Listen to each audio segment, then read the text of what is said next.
Alors, bonjour à tous.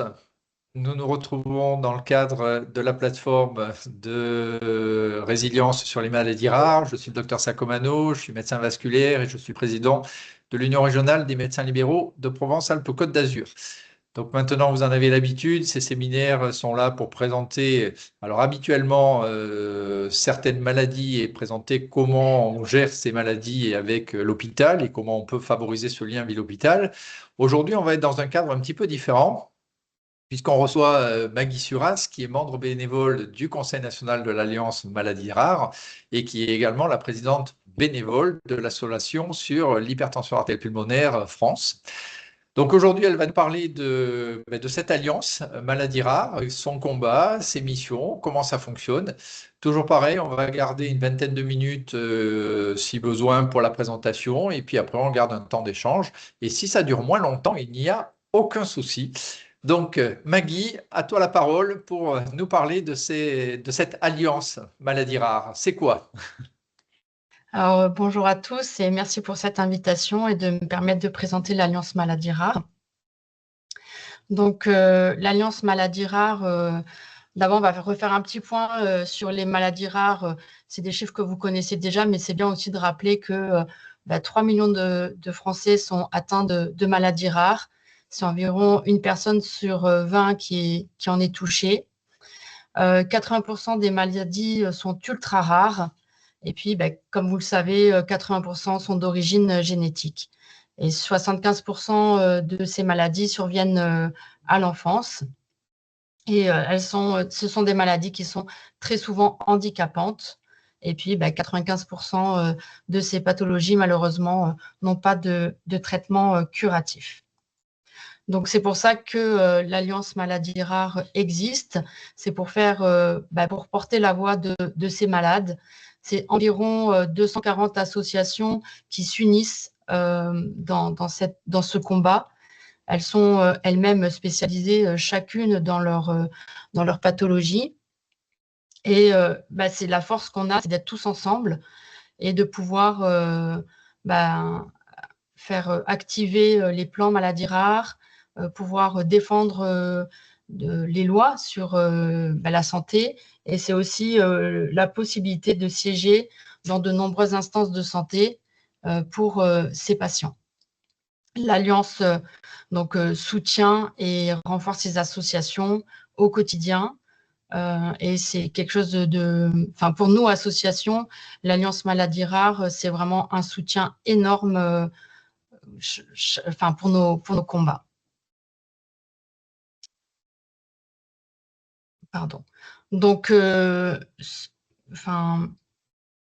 c'est un combat de plus de 20 ans que représentent les maladies rares. Donc, grâce à ça, on a pu avoir les premiers plans maladies rares qui ont commencé en 2004. Et donc, ça mobilise les associations et ça permet de porter nos voix lors des politiques publiques et de pouvoir avoir enfin en 2025 notre 4e plan maladies rares, et ce qui permet au niveau européen d'être un modèle pour les pays européens. Parce qu'on a quand même une stabilité. Alors, tout n'est pas parfait, on est bien d'accord, mais ça a quand même permis d'harmoniser pas mal les choses, d'avoir des centres de référence, de compétences, d'avoir des plateformes maladies rares, d'avoir aussi les filières. Donc, c'est vrai que ça a permis de cadrer le monde des maladies rares. Et c'est pour nous, associations, et surtout pour nos patients, quelque chose d'important, puisque ça permet une meilleure prise en charge des patients. Oh, désolée. Donc, l'Alliance Maladies Rares, grâce aux associations, permet un combat pour diminuer l'errance et l'impasse diagnostique qui est encore très présente forcément dans les maladies rares, puisque certaines sont difficiles à diagnostiquer. Certaines maladies, elles sont tellement rares, voire très, très rares, qu'il y a peu de recherches Donc, elles sont un peu mises de côté, voire beaucoup. Donc, l'Alliance est là aussi pour porter la voix de ces petites, parfois petites associations avec très peu de patients. L'Alliance est là aussi pour développer, enfin, pour amener les chercheurs à développer des traitements, même s'ils ne sont pas curatifs, mais au moins pour maintenir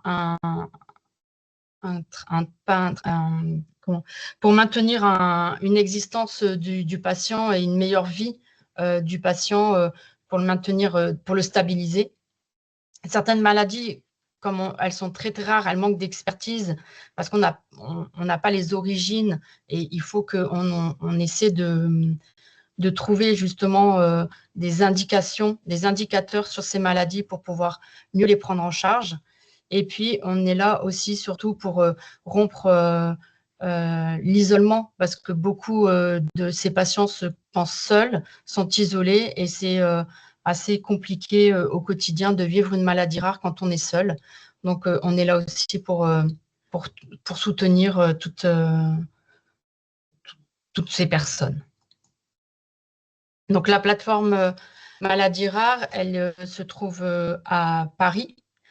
C'est une plateforme qui rassemble l'Alliance Maladies Rares, l'AFM Téléthon, Eurordis, donc qui est pour les maladies rares européennes, la Fondation Maladies Rares, Orphanet et aussi Maladies Rares Infoservice, qui est un service gratuit de renseignement pour les personnes qui ont un doute sur les symptômes qu'ils ont. Ils peuvent contacter Maladies Rares Infoservice et il y a des médecins qui sont là pour les orienter, soit vers une association, soit vers un centre de compétences ou de référence.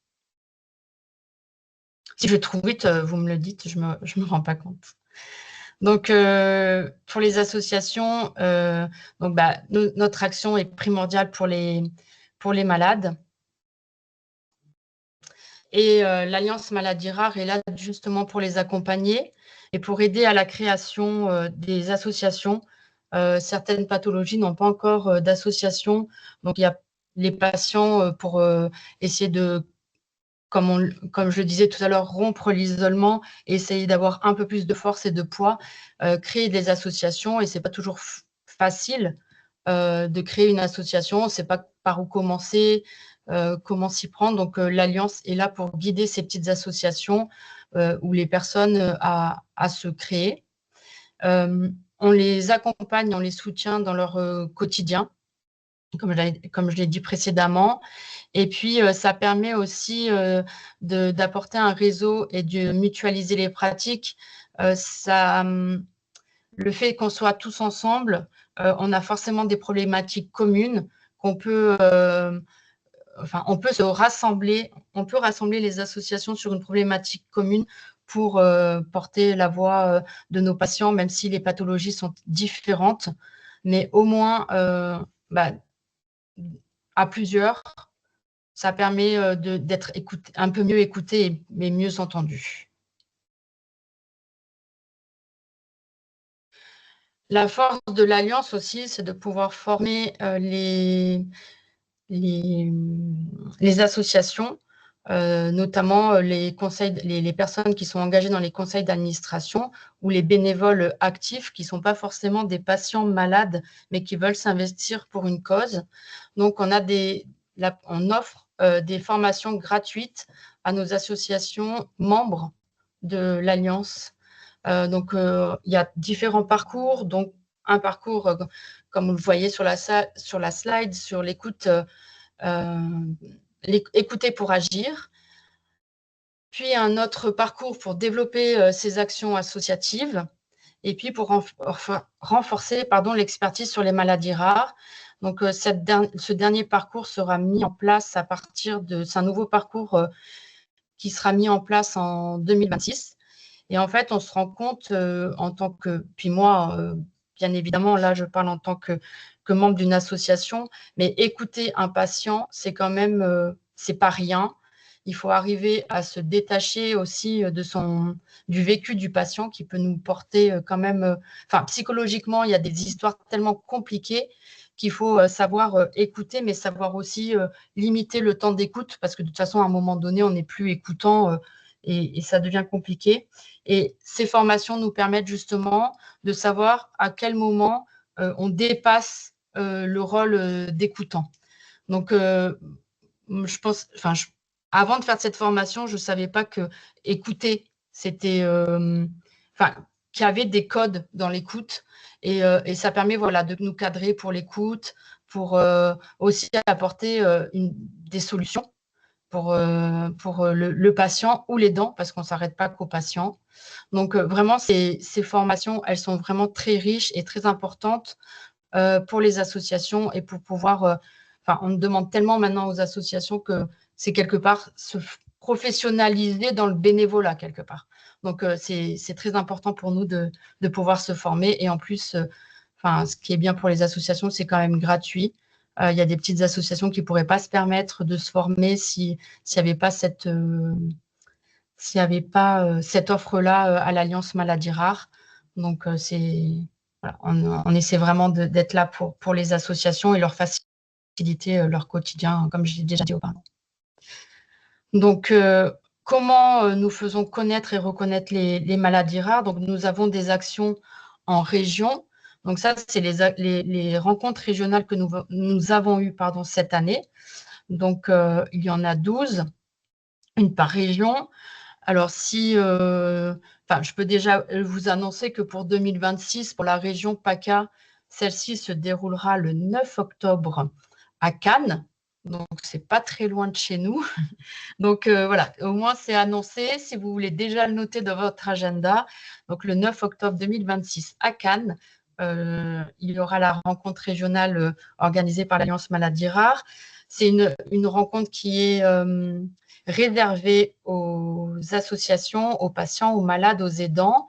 On évite les professionnels de santé dans le sens où on sait qu'un patient devant un médecin ou devant, voilà, devant leur médecin, ils ont moins la facilité de parler. Donc là, on leur dédie cet après-midi-là. En général, c'est les vendredis après-midi. Donc, on leur dédie à eux cette journée pour qu'ils puissent s'exprimer. Et puis, nous, on leur présente nos actions. On leur demande aussi, enfin, un tour de table pour savoir un peu ce qui fonctionne, ce qui ne fonctionne pas dans leur prise en charge. Donc, on a aussi une campagne de sensibilisation. Donc, on sensibilise à l'errance diagnostique et pour faire accélérer les diagnostics. Cette année, on a engagé aussi un professionnel de santé qui vient parler d'une thématique spécifique de son centre de référence ou de compétences. On a un film aussi qui a été fait pour justement, créé pour parler de l'errance diagnostique et que vous pouvez retrouver sur notre chaîne YouTube. On fait porter le ruban aux couleurs des Journées internationales maladies rares pour créer une unité. Et puis, vous pouvez retrouver nos actions sur le site de l'Alliance Maladies Rares. Donc, les brochures peuvent être mises à disposition, elles sont mises à disposition sur le site internet, où là, vous retrouvez des éléments, les éléments clés sur les maladies rares, et là où on peut aller chercher les informations. C'est des affiches que nous avions faites il y a 2 ans déjà pour sensibiliser aux maladies rares. Et en général, on les distribue pendant nos rencontres régionales ou quand on fait des stands pour sensibiliser aux maladies rares. Et c'est aussi l'occasion de les distribuer lors de la Journée internationale maladies rares, le 28 février de chaque année, ou le 29 selon les années bissextiles. Donc, ce que je vous disais, on a le ruban qui est disponible si vous en voulez. On peut vous pouvez en obtenir en les demandant auprès de l'Alliance Maladies Rares. Ça permet d'engager tout le monde avec ces couleurs. Enfin, on est reconnu quand quand on connaît le ruban, on sait qu'on est maladies rares. Donc, on se retrouve dans le même combat. On sait qu'on est là pour les maladies rares. Ça permet de rendre visible l'invisible parce que souvent, comme vous le savez, hein, une maladie rare, elle est invisible. Donc, parfois, enfin, elle ne se voit pas forcément physiquement, mais on sait qu'à l'intérieur, le corps souffre. Ça permet d'engager le dialogue sur nos maladies. On témoigne notre soutien aux personnes atteintes d'une maladie rare. Et puis, lors des journées maladies rares, on partage les photos sur les réseaux sociaux pour montrer notre engagement et notre soutien aux maladies rares. Donc, comme je vous disais, on profite du 28 février pour demander à des villes d'illuminer leurs bâtiments des couleurs des maladies rares. Donc, c'est le jaune, le vert, le rose et le bleu. Je crois que pour 2025, Nice n'avait pas éclairé de bâtiments, mais l'avait fait pour 2024. Donc, si vous avez la possibilité de faire illuminer des bâtiments de Nice, si vous connaissez, si vous êtes en lien avec quelqu'un de la mairie qui pourrait éventuellement autoriser cette mise en lumière lors du 28 février, ce serait bien qu'on puisse illuminer quelques bâtiments à Nice. Voilà, comme ça, on voit la solidarité de la ville de Nice pour les maladies rares. Et voilà pour ma présentation. J'ai été peut-être un petit peu rapide, mais n'hésitez pas, si vous avez des questions, je suis là pour y répondre volontiers. Merci beaucoup, Maggie, pour cette présentation. Non, je trouve Ouais, que c'était c'était un peu très clair. rapide. Non, c'était très clair. C'était vraiment très bien. Et on a bien compris le message. On fera le relais auprès de la mairie de Nice pour trouver 3 spots de couleurs pour pouvoir éclairer un bâtiment emblématique. On devrait pouvoir trouver ça.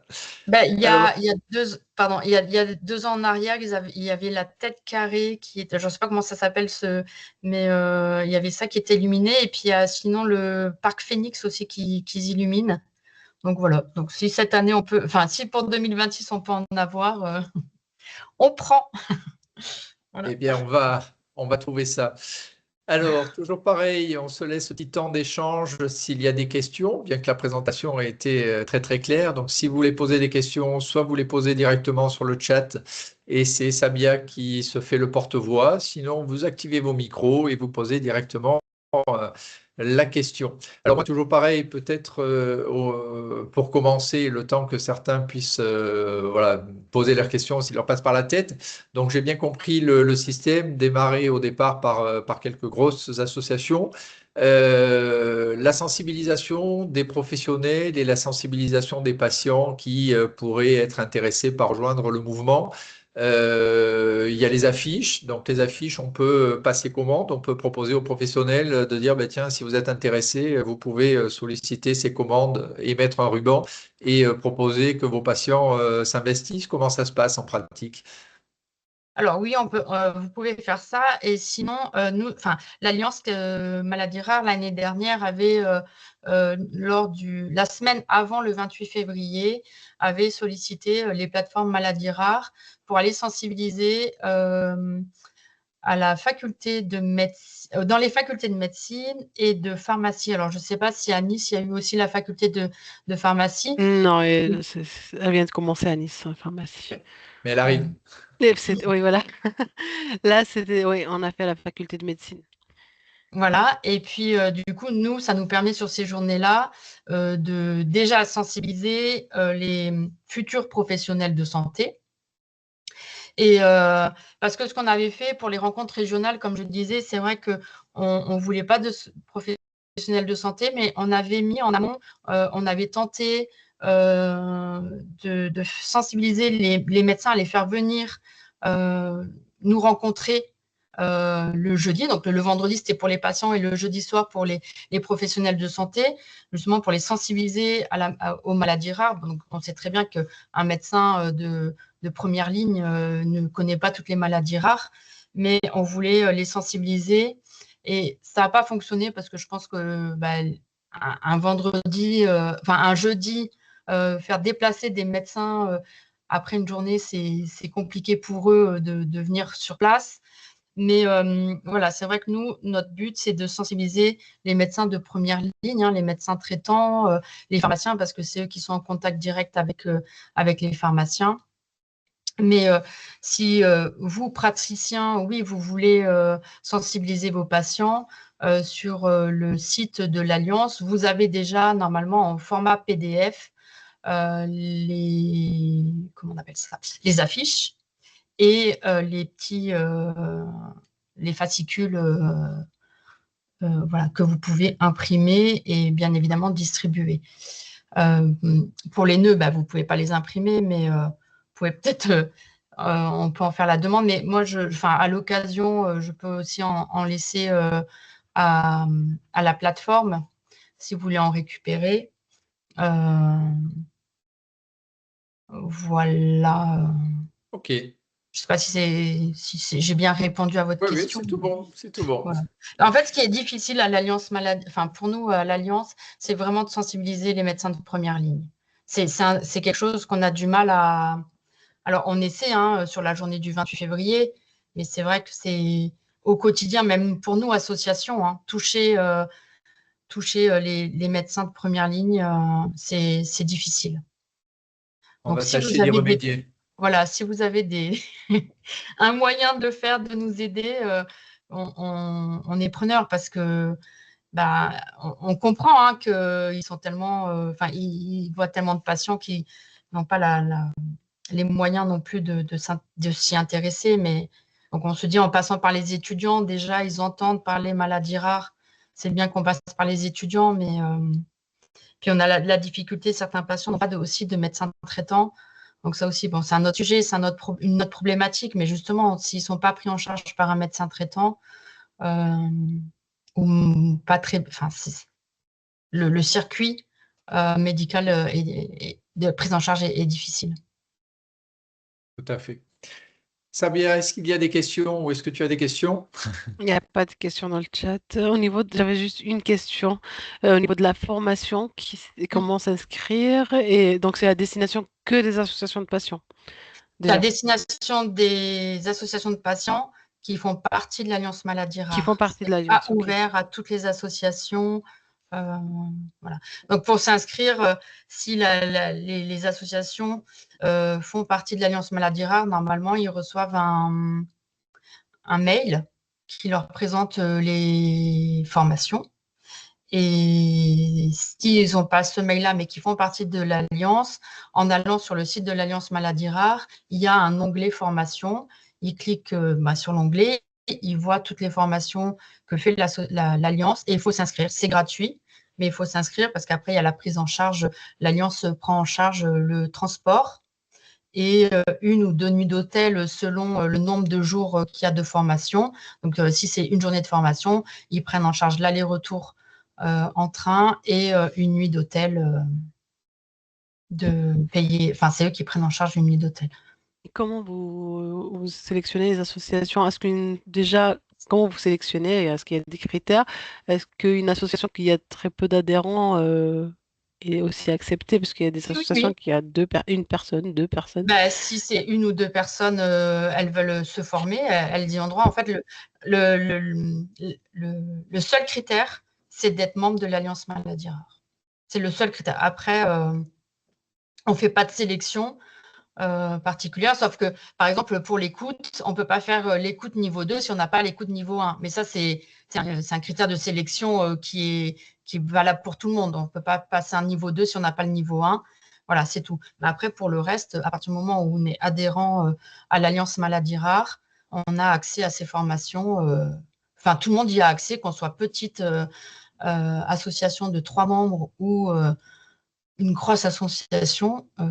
Tout le monde y a le droit. Ça, il n'y a pas de critères C'est un de. formulaire pour s'adhérer à l'Alliance, c'est un formulaire à compléter, à vous envoyer. Comment ça se passe? Non, en fait, c'est l'association qui doit faire un dossier et qui est à demander à l'Alliance Maladies Rares. Et après, une fois que le dossier est complété, ça passe en commission. Et puis, après, le Conseil national valide ou pas l'entrée de l'association au sein de l'Alliance Maladies Rares. La seule Voilà. Après, c'est sur dossier et le dossier est examiné. Il faut voir que ce soit bien une association nationale et pas une association locale. Il faut que ce soit une association qui soit d'intérêt général et qui soit créée qui a été créée dans le but de soutenir tous les patients et seulement pas qu'une personne. Voilà, enfin, il y a plusieurs petits critères à remplir pour que, dans un premier temps, ce soit validé par la commission. Ok. Après, voilà, c'est Parfait. Merci beaucoup. voilà. Pas d'autres questions? Mais s'il n'y a pas d'autres questions, Maggie, je ne sais pas si vous voulez rajouter quelque chose. Ben non, pas. Alors, n'hésitez pas à contacter l'Alliance, enfin, me contacter si besoin, puisque comme je suis référente bénévole en région PACA, si vous voulez les actions des associations ou même qu'on vienne présenter l'Alliance je sais pas, dans votre centre ou à vos, à vos collègues, voilà, n'hésitez pas à nous contacter, même pour venir sensibiliser lors si vous avez un colloque ou un congrès dans vos spécialités et que vous voulez que l'Alliance Maladies Rares soit présente, il ne faut pas hésiter à nous solliciter. On viendra avec plaisir. Si on est disponible, bien évidemment.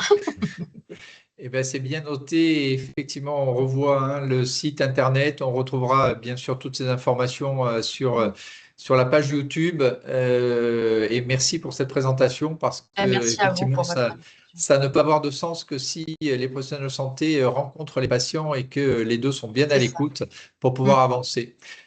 Merci beaucoup. On Merci à va donc vous. pouvoir clore cette session et puis n'en doutons pas, on garde le contact. Avec Merci plaisir. beaucoup et très bonne journée à tous.